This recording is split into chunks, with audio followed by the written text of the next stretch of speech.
Hello, are you familiar with orbs? If not, allow me to explain.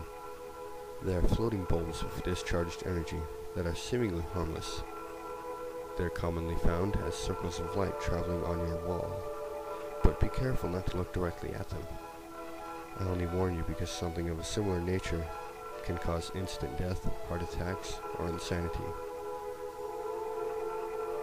Nobody knew quite what it was or what it looked like, but I had been doing research. I asked some of the victims' neighbors, and they all told me the same thing, reporting a bright flash in another household. I know that this is the behavior of all orbs, but not nearly as powerful. After hearing this, I searched the internet for powerful energy orbs, and only one result appeared. I repeated the search. The same thing happened. The result was a bunch of discombobulated numbers and letters and had no description. I clicked it. In the background, I saw letters reading classified with only links to PDF files. I proceeded to click on one after reading it. I knew I wasn't supposed to be there. These were file entries. I read through each file in order from days 1 through 4. The first one read, Project ORB-0, Day 1, Dr. Darren Reeds, April 8, 1973. So far, so good.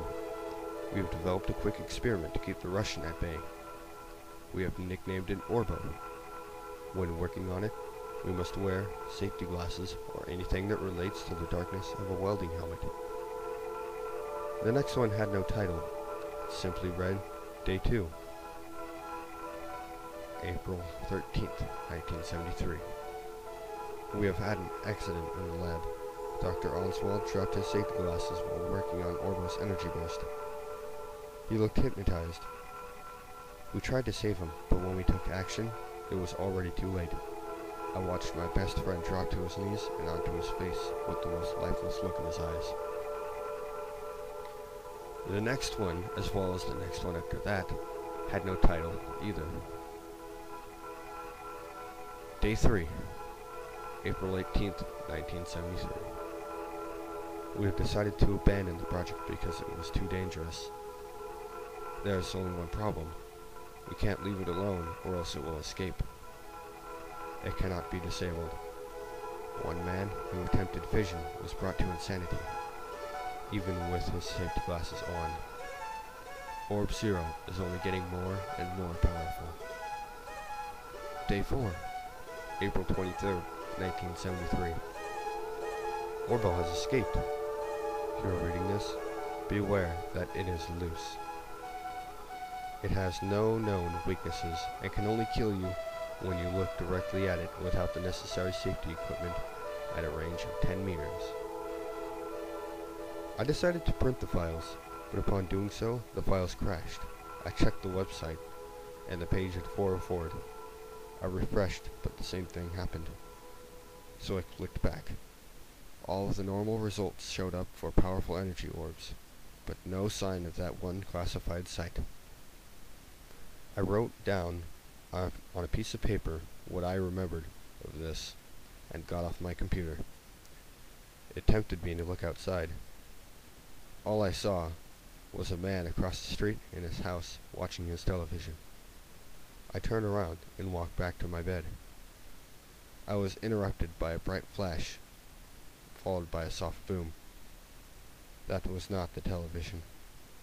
Knowing my danger and remembering the files, I slipped on my shoes and a coat and ran to my local convenience store while evading my eyes completely from the other side of the street.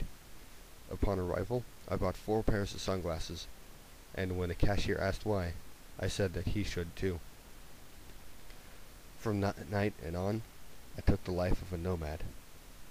I take risks every day to save others from this energy being. I follow its path of victims it takes, warning everyone along the way. Some call me crazy, but for those who don't, live.